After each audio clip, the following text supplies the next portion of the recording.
Mr. Onyia, President of American Military Veterans of Igbo Descent, Harvard.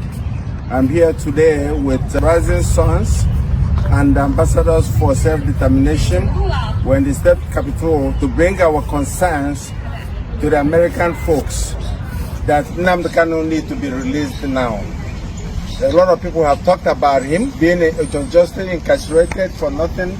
He is not the problem of Nigeria. If anything, he's the solution to solve Nigerian problems. We're asking President Tinubu, just like we asked President Buhari, that got him in the first place, to release him. They have not done anything to anybody. On this note, we are reminding the world about what happened in January 2017, when inauguration of Donald Trump was celebrated in Port Harcourt, and the Nigerian government shut down and killed over 27 young youths of Igbo descent, IPOB young stars, for doing nothing but cheering up the president of their choice. This happened and nobody has been brought to account for that. We are asking that the government of the United States under Donald Trump, present president, to look into that massacre, because it was democracy that was being celebrated, and those youths were happy, rejoicing that such a good thing happened, and the military went and killed them all like chickens.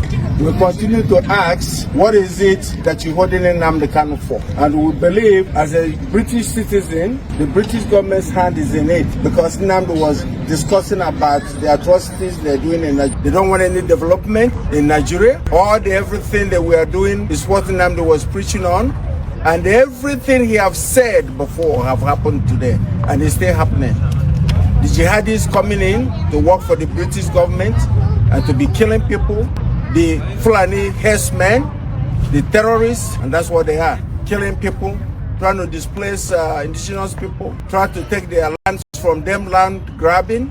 We want the world to look into it, more especially the United States government. For one thing, if nothing is done, once these jihadis get hold of the southeast, the Christians that they're trying to exterminate, they will have hold of the sweet crew. And once that happens, the next thing will be to challenge the United States and even the Britain that is encouraging them to do their bad deeds.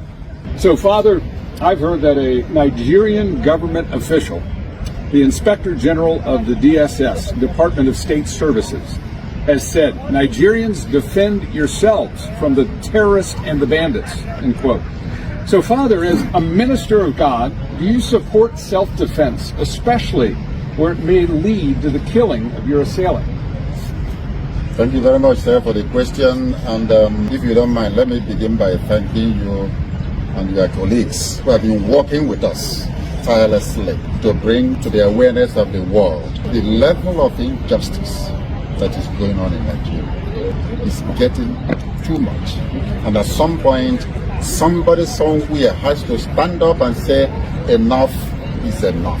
Now, coming to your question, yes, the Director General of DSS, who in American context, we might equate to the Director of Homeland Security, is a special government official in Nigeria who is striving to top secret intelligence, actually.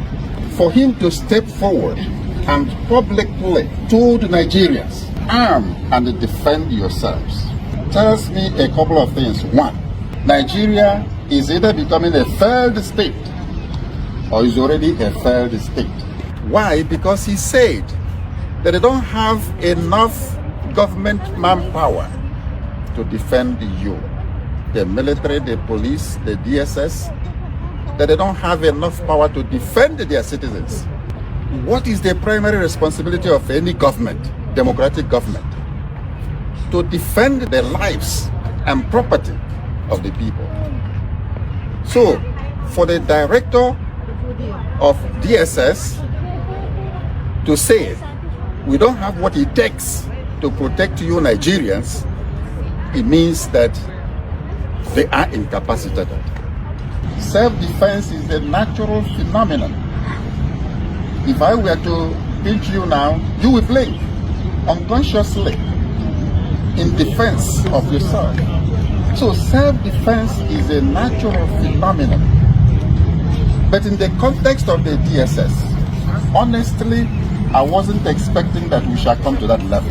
at which the common people are required to arm themselves and defend themselves. But guess what?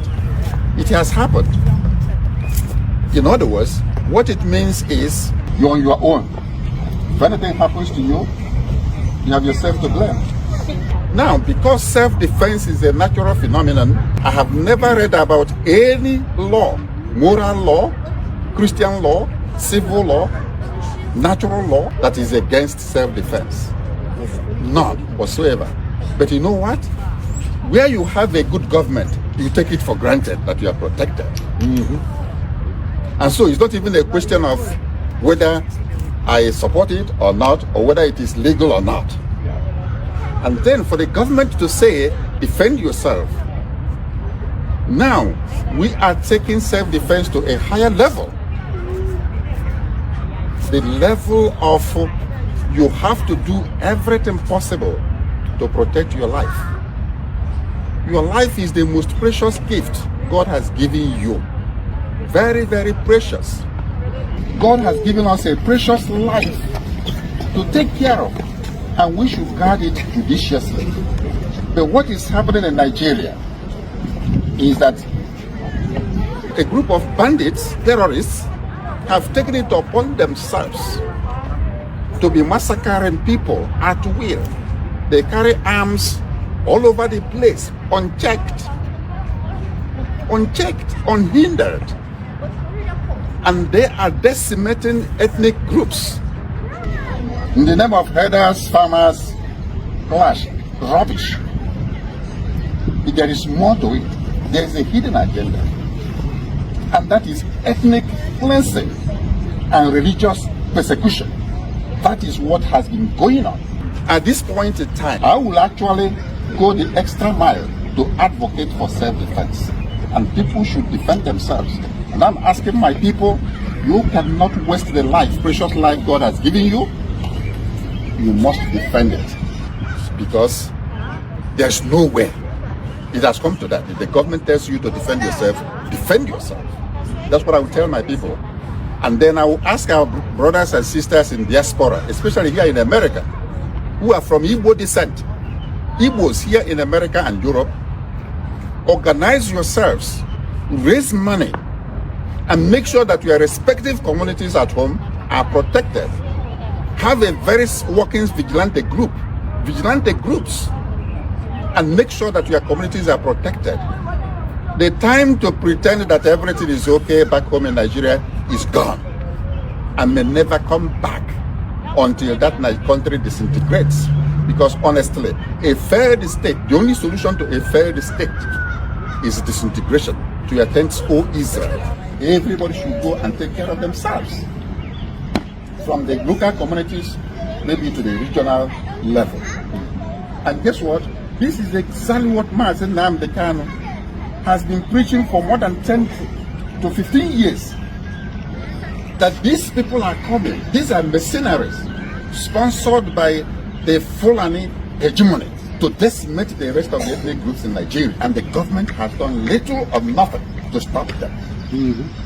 And to our greatest embarrassment, or even being fair to them, they have now told us officially that there's not much they can do. So, Bruce Fine, as a constitutional lawyer and the International Council for Mazi Nnamdi Kanu, and you visited Nigeria many times. Your client has served over 5 years in prison. What is Mazi Nnamdi Kanu's current situation, and how has the current state of the Nigerian Constitution and the rule of law affected Mazi Nnamdi Kanu's freedom? Well, thank you for that wonderful question. We're really gathered here today to pay homage to Nnamdi Kanu and his unsurpassed courage that has given the Biafrans hope, which is what sustains the people and moving forward towards justice. Nnamdi Kanu was victim of a crime. Crime perpetrator was the nation of Nigeria. In 2021, he was kidnapped and tortured in Kenya. He was then returned to Nigeria, where he's been denied a trial for now over 4 years. I helped precipitate a ruling from the working group on arbitrary detention in Geneva, holding very unambiguously and calling for the immediate and unconditional Nnamdi Kanu, because the government of Nigeria had violated 16 human rights covenants that were binding on all nations, whether they accepted them or not. The Nigerian government has flouted that decree now for almost 3 years. Nnamdi Kanu remains in isolation. Again, he's never ever been given an opportunity for a trial. There are repeated adjournments because there is no evidence. I've examined the indictments. They're really quite hollow. They don't have any specificity of what Nnamdi Kanu did that caused any kind of violence or harm. And at present, there still is no scheduled trial date. It's a continuing criminal violation by the Nigerian government. The great irony is that the real case should be Nnamdi Kanu versus the government of Nigeria, which should be in the defendant's chair. One of the things that's very astonishing is that for hundreds of years of Anglo-American jurisprudence, there's a motto: crime should not pay. The Nigerian government is trying to make their crime against Nnamdi Kanu pay, which is intolerable. Bruce, what can be done to the government of Nigeria to help free Mazi Kanu? Well, there are several precedents. One, during apartheid, South Africa was suspended from the United Nations General Assembly until Nelson Mandela was released. And there's nothing that prevents petitions now to the United Nations General Assembly insisting that Nigeria be suspended until they release Nnamdi Kanu. That's one possibility. Another would be if you had the president issue an executive order says there are going to be no Nigerian visas to visit the U.S. until Nnamdi Kanu is released. That would impress upon all Nigerians the penalty they're paying because the government is being so lawless and tyrannical. There are other options, like having an international arms embargo on Nigeria until Nnamdi Kanu is released, having very, very high tariffs on anything sold by Nigeria until Nnamdi Kanu is released. These are financial pressures. They've been utilized in other countries in the past. It's a matter of political will, not law. Chief Ugonna, how do the attacks on the Christian community and the continued injustice faced by Mazi Nnamdi Kanu serve as a serious warning sign for all Nigerians about the state of justice and freedom in the country? You know, that's an excellent question, and thank you for posing that. I want to tell you a short story. I've been going to the region for 20 years, and the first 10 years that I was there, it was quite peaceful, at least in the southeast. Some of this was brewing already in the north, but in the southeast and the spaces where I was at with the Igbo, quite frankly, was fairly peaceful. And then, right around the time actually when they put Mazi Nnamdi Kanu under chains, things blew up. And more than that, I think when people in the villages and the boroughs of Southeast Nigeria look at this, they see, wow, if they can do that to somebody like Mazi Nnamdi Kanu, who is quite an individual, what could they do to me? What can they do to the individual citizens? It's just gone wrong. I'm telling you, and I've told the State Department here before, not from this current administration, but the previous one, that if we don't do something about this, that place is going to implode, and we're going to end up with a pile of people coming over who will immigrate just to get out of the place. That's what's going to happen. I think the other thing that lines up where the people, the situations that they're living in, many of them are Christians. We've said before, 90% plus are Christian. Those who are Christian are experiencing the same kind of attack. There's a group in Southeast Nigeria called Inner Society, and they're a data crunching kind of group. And they've also got a very nice legal angle where they triangulate on everything to make sure that what they print is real. And they printed a statistic where they said just recently that for a period of 9 years, there were more than 30,000, mostly Christians, either killed or extremely violated. And even since they printed that, another 9,000 have been added to the list. So you're talking about 40,000 people. When we had our 9/11 here in the U.S., it wasn't anywhere near 40,000. And look at the reaction we had. 40,000 people being killed or violated should draw an unbelievable personal explosion.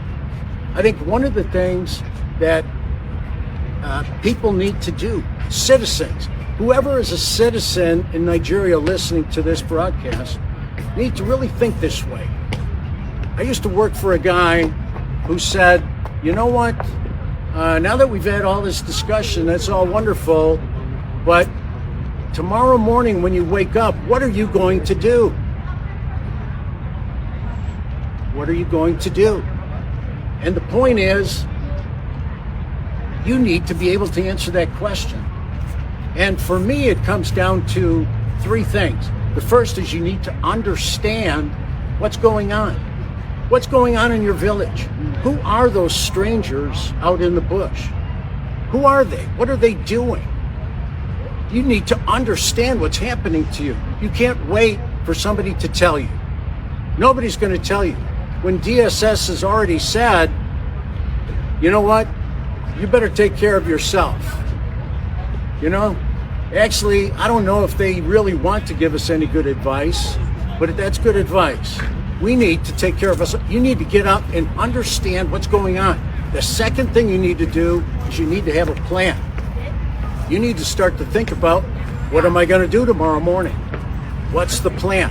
I need a plan. And the third thing you need to do is take it personal. Now, you might say, what's this white chief? How many white chiefs do you see with a red hat? Not too many. What's he doing?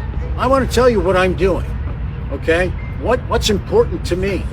You know, when it comes to understanding what's going on, we are all about, I spent 20 years understanding what's going on.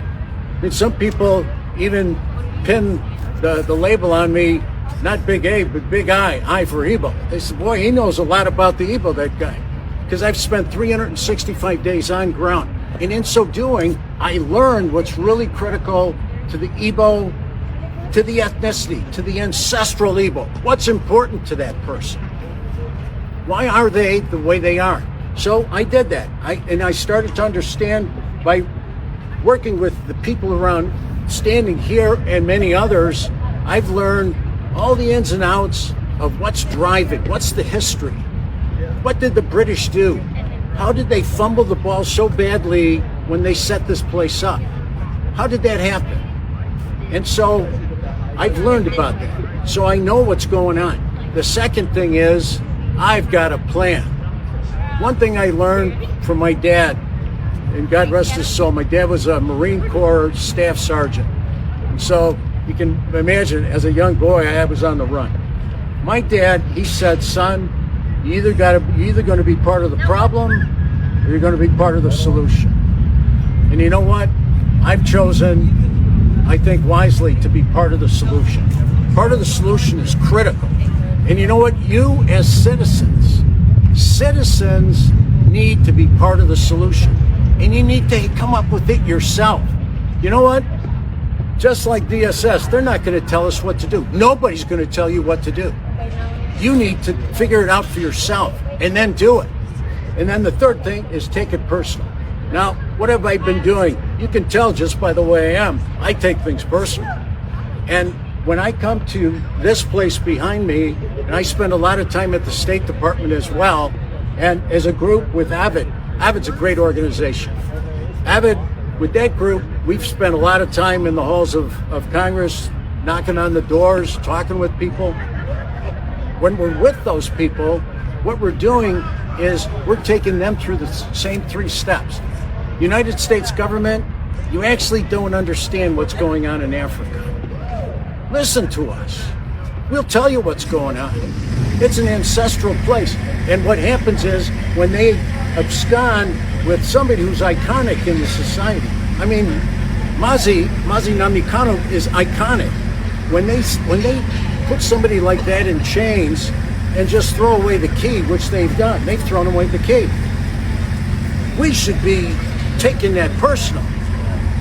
And once again, if they can do what they're doing with him, they're doing with us, and that's when the 40,000 Christians that they've got on the run. There's another little bit of data you ought to know about. You know, all the people, and I bet there's hardly anybody in the region who hasn't been personally touched by a disappearance. You've got family, friends, fellow villagers who've been absconded with, they've been stolen. Everybody knows what I'm talking about. You know what's going on. Well, what happens is we need to tell the people in these powerful places, because they have a lot of control. I think you've heard quite a bit of wisdom about what the U.S. government can do.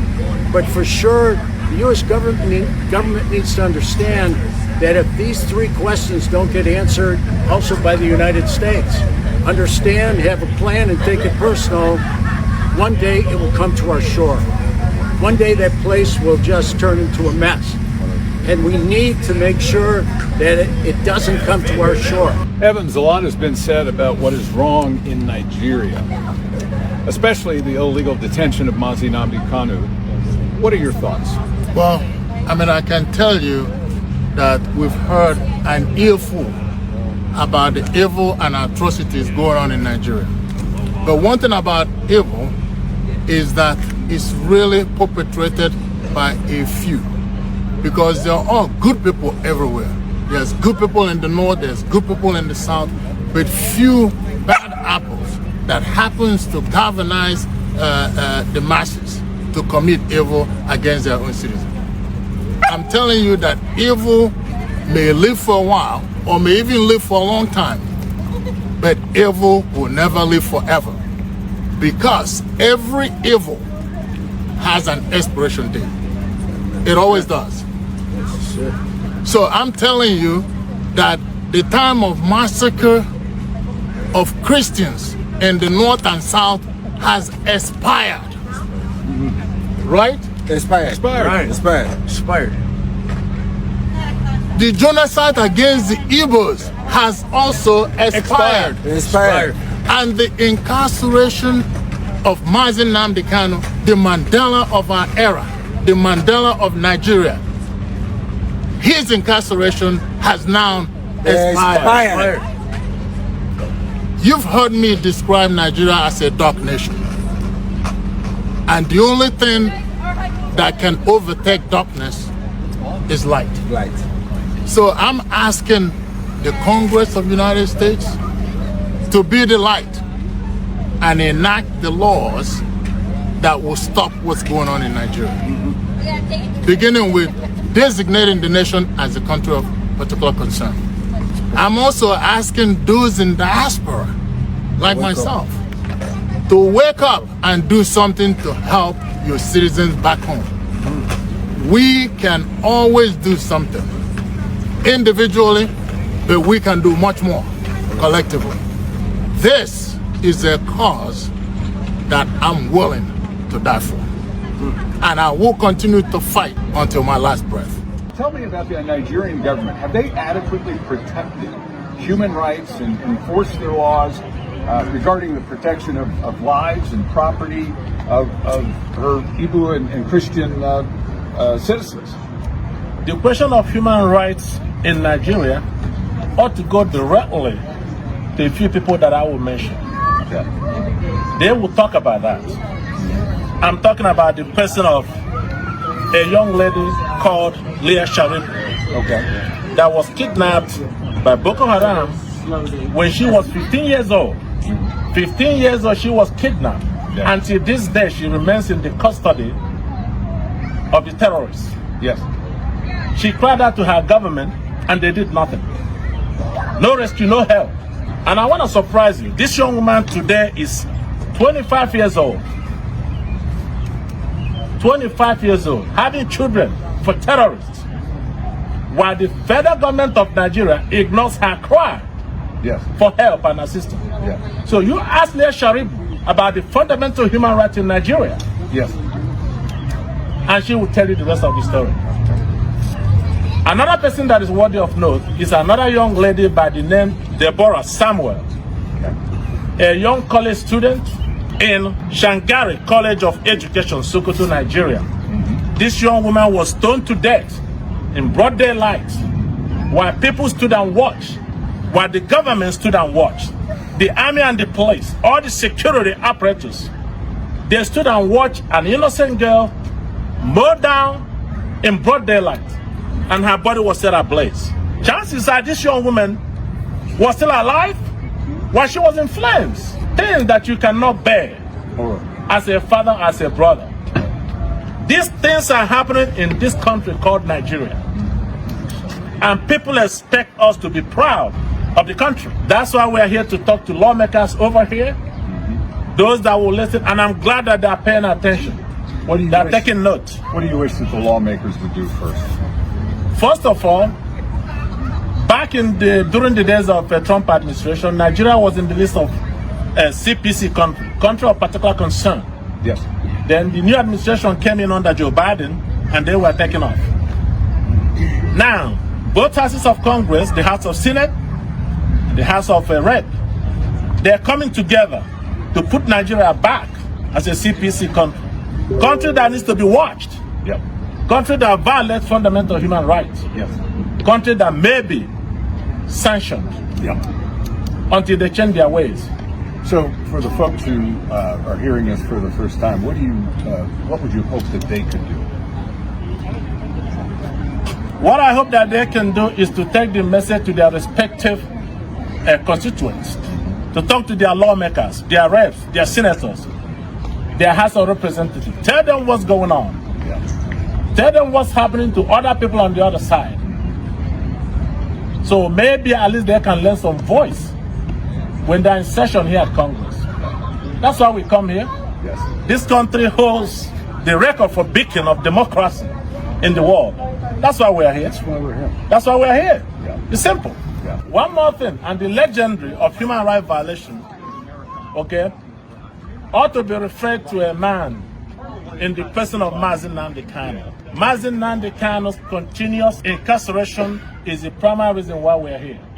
We are here to call for his immediate and unconditional release, as already decided by United Nations back in 2022. For people that do not know Mazi Nnamdi Kanu, today he's being referred to as a secessionist.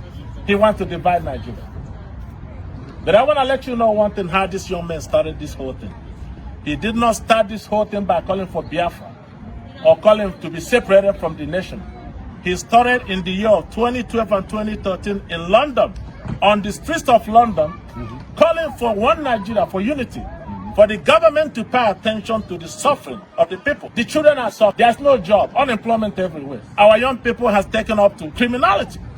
So Mazi Nnamdi Kanu saw this and he began to preach, to talk about it. He wasn't calling about secession. He wasn't calling for Biafra.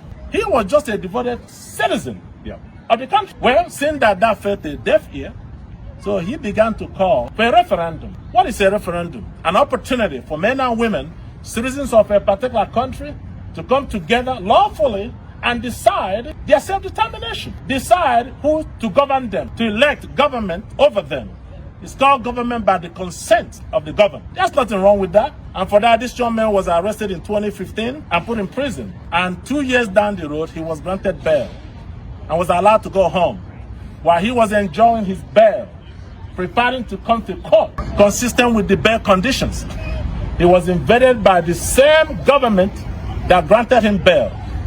A combined forces of the military, the Air Force, Navy, all of them invaded his home on a planned assassination attempt. They called it the legendary Python dance. Python should be dancing in the forest, not in a village where there were women, children, and elderly. That's where the Nigerian military came to operate their Python dance. But at the end of the day, when the Python has finished dancing, scores of human beings were left dead. Properties were destroyed. Where is the justice? Where's the government? Where's the right of the people to be protected? And miraculously, Mazi Nnamdi Kanu escaped that very assassination attempt. And in 2021, June of 2021, they tracked him down and kidnapped him while he was on official duty in Kenya. As far as we are concerned, there is no democracy in Nigeria. One key piece I want to mention with people and citizens is that it's the subject of fear. See, when you don't make a plan, when you don't understand what's going on, and you don't take it personal, all of that gets replaced by fear. See, what happens when fear takes over, all the bad operators around you become temporarily successful. And that's evidenced largely by the growth of IDP camps in the country. You know, the internally displaced person camps are now over 1 million. In fact, there's an organization, they publish a thing called an IDP Atlas. And in the Atlas, they quote that 1.34 million people are now in camps. And on top of that, there's another statistic that they keep where they call displaced person movement. And those are people who are about to be in IDP camps. They've been chased out of their environments, out of their homes, and there are about 3.3 million of those. So when you add all this together, it's 4 or 5 million people who either are or are about to be in an internally displaced person camp. They're like prison camps. There are pictures all over the internet. Look in the internet. Look up IDP Nigeria, and you'll see pictures all over the place. You know, there's another area, maybe I could ask Chief Anya to speak about it, about the nature of security, and it's like a message that we want to send. Yes, thank you. There's no society that can survive on anything without security. Building all those roads, building new malls, and all those things the governors in the Southeast claim they are doing is not helping anybody because nobody is secure. So they have to think about security first. Save the lives of our people first, and they can build those monuments. They can build those malls. Those things will come second. So the most important thing they would do is security. Make sure that there are bushes, nobody is living there, no Fulanis are there, no jihadis are there. Form the strong vigilante that you can have, not the vigilante that you use for your own personal gain when you run for elections. Form the one that can protect the people and guide them. By the way, the IDP camps we're talking about, who displaced who? Why would people be displaced?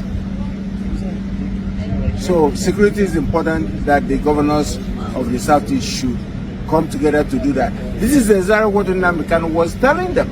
Evans, a lot has been said about what is wrong in Nigeria, especially the illegal detention of Mazi Nnamdi Kanu. What are your thoughts? Well, I mean, I can tell you that we've heard an earful about the evil and atrocities going on in Nigeria. But one thing about evil is that it's really perpetrated by a few, because there are all good people everywhere. There's good people in the north, there's good people in the south, but few bad apples that happens to galvanize the masses to commit evil against their own citizens. I'm telling you that evil may live for a while, or may even live for a long time, but evil will never live forever, because every evil has an expiration date. It always does. So I'm telling you that the time of massacre of Christians in the north and south has expired. Right? Expired. The genocide against the Igbos has also expired. And the incarceration of Mazi Nnamdi Kanu, the Mandela of our era, the Mandela of Nigeria, his incarceration has now expired. You've heard me describe Nigeria as a dark nation. And the only thing that can overtake darkness is light. So I'm asking the Congress of the United States to be the light and enact the laws that will stop what's going on in Nigeria. Beginning with designating the nation as a country of particular concern. I'm also asking those in diaspora, like myself, to wake up and do something to help your citizens back home. We can always do something individually, but we can do much more collectively. This is a cause that I'm willing to die for. And I will continue to fight until my last breath. So, Father, if you could describe how Mazi Kanu's detention has affected his family and the Igbo citizens who support his cause. I personally see Mazi Nnamdi Kanu, just as many millions of our people have seen today, is the icon of Igbos. Is the flag bearer of Igbo. Is a corporate personality. It's not an individual, because he encapsulates everything that is Igbo. So he is a peace-loving man. Yes, very, very peace-loving man. Represents a peace-loving people. Exactly. As well as any. He has never lifted a machete to attack anybody. He has not picked up a gun to shoot anybody. He was just working on the power of the microphone to warn the people of what is exactly happening today. That's it. So now, he has been incarcerated. He has not seen his family. Remember, once you are incarcerated, you can only see the light of the day, only 1 hour out He's of in the solitary confinement. solitary confinement. Solitary confinement. Which usually drives people insane within a matter of months. Exactly. That's a mental torture. And yet, he is. He has put up with it for almost 4 years now. Wow. And 4 still years. remains unshakable. Yep. Why? Because he is convinced of what he's doing. Yeah. That is right. Resolute in his purpose. Exactly. A raison d'etre, a higher purpose. He is indestructible. Absolutely. Until his purpose is served. You know why? Because whether you believe it or not, there is some divine inspiration that is at work in him. Yeah. If you are an ambassador of truth, it doesn't matter whether you are a Christian, it doesn't matter whether you are a Muslim, it doesn't matter whether you are an atheist. If you are an ambassador of truth, God is with you. And no government, no matter how powerful, ever wants to be on the wrong side of justice. Exactly. And this is so clearly an injustice against such a godly and wonderful man who represents such a godly and wonderful people, if not the largest Christian population in the world. In the world, exactly. Because we're almost 90-something% Christians. You know? So the family is feeling the heat. Yeah. But you know what? They are consoled because their son, their father, their brother is fighting for a just cause. It has taken people years to realize what he's doing. Those of us, my area, like I said, is in social justice. So I was able to see and understand what he was doing as far back as 2017. And since then, I have committed to the cause that he has been leading, because I know that it is the right course. So right now, people are realizing what this man has been saying and the type of person this man is. And that is a consolation to his family that is fighting for a just cause, which everybody now is realizing.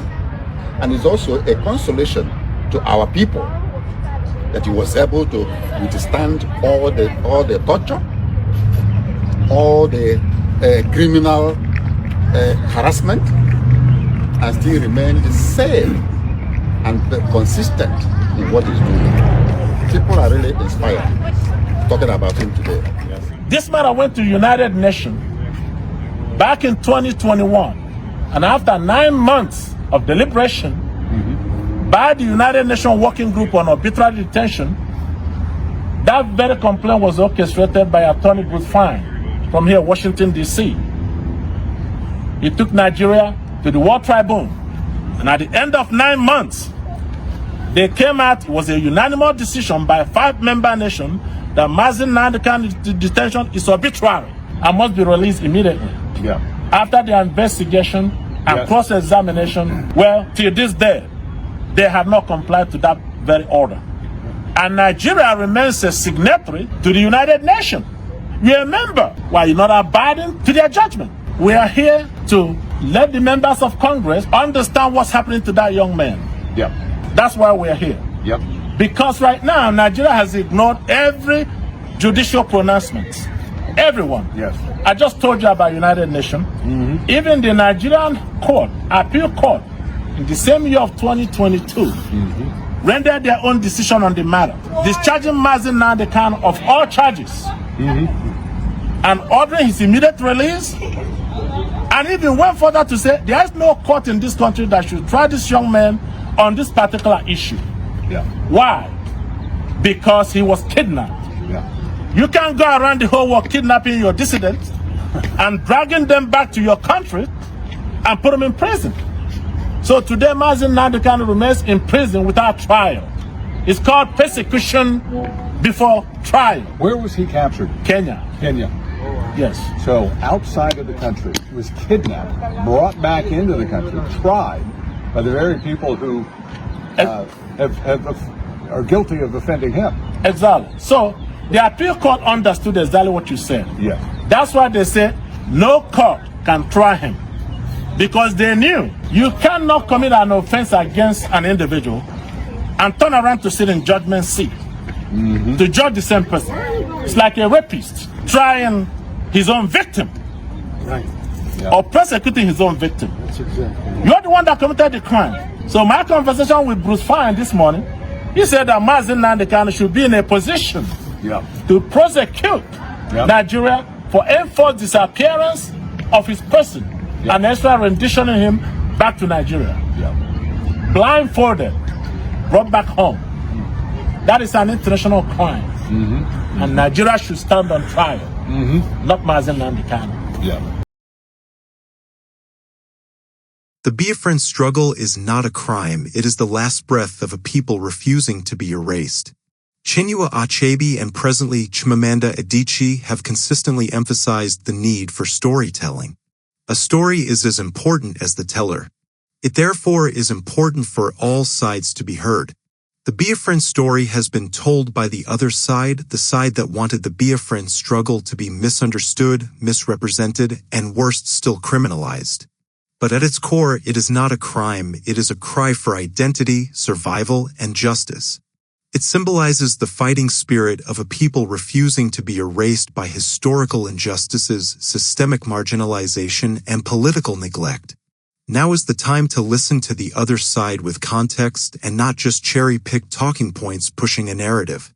One of such egregious and fictionally cherry-picked talking points about Biafra is the presentation of the United States of America, USA, as a neutral observer, or the inorganic discovery of a CIA secret archived wire cable portraying Biafrans as heroic, or that heroes fight like Biafrans, or how there was a plans in the offing to render assistance to dying Biafrans if they had held on for 6 more months.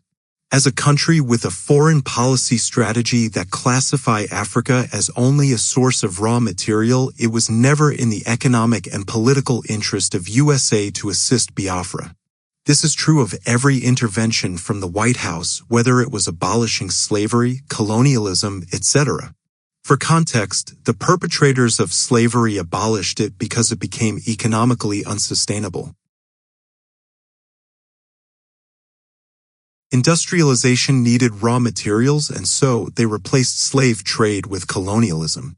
And today, colonialism has been replaced with neocolonialism. The root of the Biafran struggle traces back to the slave trade era, climaxed by Igbo landing of Dunbar Creek on St. Simon's Island, Glynn County, Georgia, USA in 1803, to the Akumika resistance against colonialism, guerrilla resistance, to the independence clamoring and galvanizing of the indigenous peoples during the post-colonial eve. Fast forward to Nigeria's post-colonial era, a time when the new nation was still navigating the challenges of uniting diverse ethnic groups. The 1967 to 1970 Biafran War was not merely a secessionist movement, it was a desperate attempt by the Igbo people and others in eastern Nigeria to assert their right to live freely and with dignity, after facing targeted killings, discrimination, and disenfranchisement. Surely, it is not slightly possible that there can be a justification for the killing of innocent civilians, disemboweled pregnant women, throwing of little children into deep wells, driving of sticks through female genitals, cutting off heads and hosting them on a stake like trophies, assuming the January 15, 1966 coup that culminated in deaths of prominent figures from the North was indeed an Igbo coup, as the killing was, indeed, an organic display of deep-seated hatred and grudge that was not immediate but remote and is incurable. This was the singular message of the British government propaganda arm, the BBC, and a cross-section of Nigeria media funded by Britain, that the innocent civilians murdered in cold blood deserved death because a coup was allegedly orchestrated by their tribespeople in Nigeria army.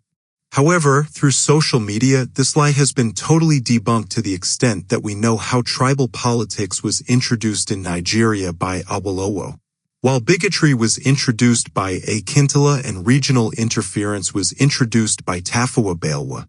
All these shenanigans started from 1962, leading to Operation Weedy and climaxing in the jailing of Awolowo by Tafawa Balewa. The people that died in the coup were all Awolowo enemies, and the sole objective of the coup was to free him from jail and make him president. The then Michael Akbara's eastern region, which was competing globally with one of the world's fastest-growing economies, stands to gain nothing from such an anachronistic and antithetic coup.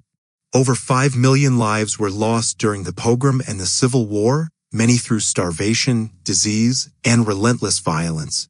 That trauma did not vanish with the ceasefire, it became embedded in the soul of a people who felt betrayed and unheard. More than 50 years later, those wounds remain unhealed. For many, the idea of Biafra is not about rebellion, it is about remembrance, justice, and the refusal to forget a history written in blood. To criminalize this struggle is to silence the voices of a people who have never truly recovered from war, who continue to feel excluded from the nation's political and economic mainstream. The persistent underdevelopment of the Southeast, the lack of federal representation, and the militarized response to peaceful advocacy are not signs of unity, they are reminders of the very oppression that sparked the original conflict. There is absolutely no justification for Lagos ports to be functional while eastern ports that are closer to sea with 16 kilometers unbeaten record are moribund. With the exception of Lekki Port, it is important to highlight that Lagos ports are deep river ports including Apapa. There is no valid excuse for Easterners going to Abuja or Lagos or Kano to obtain visa or for so-called international flights to land in Lagos or Kano or Abuja before proceeding to Enugu or Port Harcourt even when there is nothing to do there, except to obey a regional profiling Nigeria government policy. The examples are endless. Movements for self-determination are not new to the world. From Scotland to Catalonia, people seek the right to define their identity and determine their future. The Biafran cause deserves the same space for dialogue, not bullets, prisons, or propaganda. It is only through listening, understanding, and addressing deep-rooted grievances that true unity can be forged, and true unity is not forged only as integral parts of a country. People and countries can be good neighbors. The Biafran struggle is not a crime, it is a call for justice. It is the heartbeat of a people who refuse to disappear. It is not driven by hatred, but by hope for dignity, equity, and the right to exist on their own terms. Until Nigeria chooses reconciliation over repression, the spirit of Biafra will remain unquenched, not as a threat, but as a testament to the resilience of a people who refuse to be erased, to be murdered and told to forget it and build bridges. No bridge, reconciliation, or progress will be made in Nigeria until the world acknowledges the genocide against Biafra. Never again shall the indigenous people of Biafra IPUB be criminalized for seeking self-determination because it is a movement that is the last breath of a people refusing to be erased. A group of clergymen under the aegis of Igbo Ministers' Commission has stated that the agitation by Mazi Nnamdi Kanu to have a Biafran nation is a fallout of failure of the 1914 amalgamation of the Northern and Southern Protectorates by the British government. In a statement in Abuja on Tuesday, signed by Reverend Tony Uzo Anthony, President General, and Apostle Tony OSI, Secretary General, the clergyman said the agitation for self-determination, as championed by Unlawful Rendition Kanu through IPB, underscores a fundamental truth. Nigeria's creation in 1914 was not a union born of mutual consent but a colonial construct imposed by Britain for administrative and economic convenience. Lord Frederick Lugard's amalgamation of the Northern and Southern Protectorates disregarded the profound ethnic, religious, and socio-cultural differences between these regions, forging an artificial nation that has struggled for cohesion ever since. The North, rooted in feudalism and indirect rule, and the South, shaped by Western education and urbanization, were set on divergent paths that entrenched suspicion and inequality. Ever wondered why UNN doesn't offer chemical engineering? Here's why.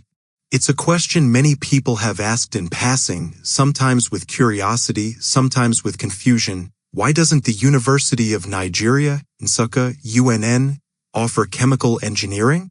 The answer isn't just a matter of curriculum or policy, it's a story buried in the ashes of a war that changed everything.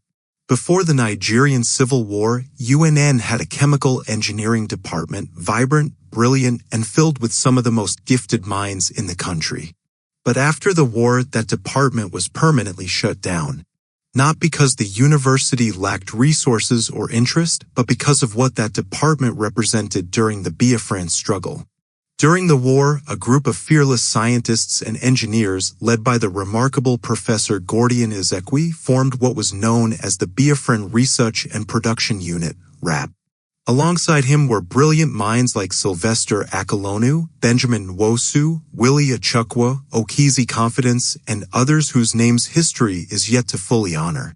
This team became Biafra's silent heroes, not with guns, but with brains. In the face of blockades and scarcity, they built bombs, rockets, radio systems, and even modular oil refineries. Yes, refineries. The kind that Nigeria, to this day, struggles to build. They refined aviation fuel right there in the east, under siege, with nothing but scraps and science. These weren't just engineers, they were miracle workers. And it scared the Nigerian government. So, after the war, instead of celebrating this legacy of innovation, the federal government did the opposite. They shut down UNN's chemical engineering department. It wasn't an academic decision, it was political. It was fear. Fear of what the Igbo man could do when allowed to think freely and build without limits. So next time you walk through UNN's campus or look through its list of courses and notice what's missing, remember, it's not just about a course. It's about a silenced history, a reminder of what was lost and what could still rise again. Stay tuned for more updates, stay safe, and have a blessed day.